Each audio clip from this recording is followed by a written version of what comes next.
میرے حبیب کریم سید عالم صلی اللہ علیہ وسلم نے فرمایا، اللہ کریم نے بندے کو، مخلوق کو پیدا کرنے سے پہلے جو تحریر سب سے پہلے لکھی تھی نا، اللہ نے اپنے پاس جو جملے سب سے پہلے لکھے تھے بندے بنانے سے بھی پہلے، وہ فکر یہ تھے کہ ان رحمتی سبقت اعلی غضبی، رب کریم نے لکھا تھا بے شک میری رحمت زیادہ ہے، میرا غضب زیادہ نہیں ہے۔ اس نے لکھا تھا کہ میری رحمت ہمیشہ میرے غضب پر غالب رہے گی، غلبہ رحمت کا ہے۔ سنیں، بڑی پیاری حدیث، بڑی خوبصورت حدیث،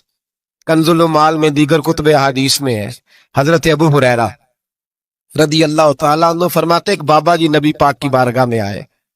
اور جب وہ واپس جانے لگے تو میں نے عمر پوچھی تو عمر تھی 96 سال۔ کہتے ہیں بزرگ جب آئے نا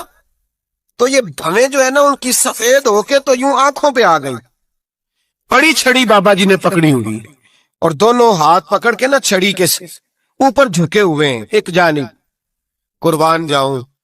کہتے ہیں جب وہ بزرگ مسجد میں داخل ہوئے تو میرے رسول نے کھڑے ہو کے استقبال فرمایا، کھڑے ہو، اور نبی کریم صلی اللہ علیہ وسلم نے آگے بڑھ کے بابا جی کو بازو سے پکڑا اور بٹھایا۔ حضور بیٹھ گئے، کہا بزرگوں کیسے آئے ہوں؟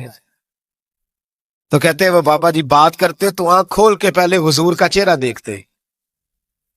پھر وہ بات کرتے تو ان کے لب و لہجے کے اندر بڑی پریشانی، بڑی تکلیف، بڑی مایوسی۔ عرض کرنے لگے یا رسول اللہ، حضور زندگی ساری گناہوں میں بیت گئی ہے، حضور غلطیاں ہی غلطیاں، یاد ماضی عذاب ہے، یا رب چھین لے مجھ سے حافظہ میرا۔ اے اللہ کے رسول بڑی لمبی فہرست ہے، پاپ ہی پاپ ہے، کالے سیاہ دفتر ہے۔ یا رسول اللہ صلی اللہ علیہ وسلم جب پلٹ کے دیکھتا ہوں حضور مجھے نیکی دکھائی نہیں دیتی۔ حضور اس عمر میں آپ کا ایک صحابی ملا ہے، اس نے بات سمجھائی ہے تو تھوڑا خیال آیا ہے، لیکن یا رسول اللہ صلی اللہ علیہ وسلم اب میرا وجود بیکار ہو گیا ہے،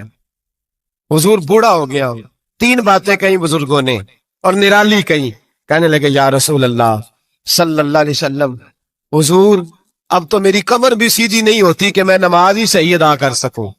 بوڑھا ہو گیا ہوں۔ یا رسول اللہ صلی اللہ علیہ وسلم اب میرے اندر طاقت نہیں کہ میں محنت مزدوری کر کے صدقے اور خیرات دے سکوں۔ یا رسول اللہ صلی اللہ علیہ وسلم اب میں تلوار لے کے جہاد بھی نہیں کر سکتا، حضور نہ میں لمبی نمازیں پڑھ سکتا ہوں، آقا نہ میں صدقات و خیرات دے سکتا ہوں، محبوبہ نہ میں دین کے لیے کوئی جہاد کر سکتا ہوں، بیکار وجود ہے، بیکار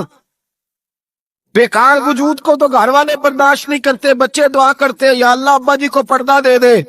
اماں کو پردہ دے دے، بیکار ہو گیا ہوں، اور آج آیا ہوں تو مجھ بیکار کو میرا رب قبول کر لے گا؟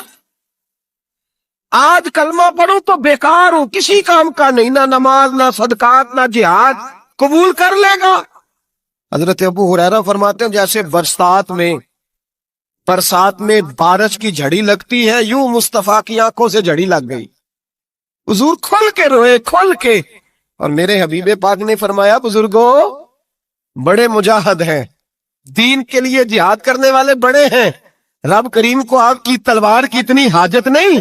اور فرمایا اس کے خزانے کوئی خالی تو نہیں کہ آپ ہی گویا صدقہ دیں گے تو بھرے جائیں گے، اور فرمایا پھر رب کریم کی شان میں اضافہ نہیں کرتی عبادتیں، وہ تو بندے کو نفع دیتی ہیں۔ میں بزرگوں نہ آپ جہاد کریں نہ آپ صدقات دیں، لا لمبی نمازیں پڑھیں،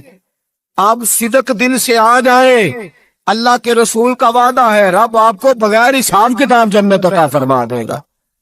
آنا تو شرط ہے کہ نہیں؟ آئے تو صحیح، نہ پہنچے تو صحیح، آ گئے، اس کو نہیں عادت صدقات و خیرات کی، جہاد کی، تبلیغ، آئے تو صحیح نا۔ ان اللہ عرفا ثم تاب اللہ علیہ، میرے حبیب نے فرمایا بندہ جب رو کے کہتا ہے نا یا اللہ غلطی ہو گئی معاف کر دے، فرمایا میرا مالک اسے فوراً ہی معاف فرما دیتا ہے۔ تو آ تو صحیح، تو آتا ہی نہیں،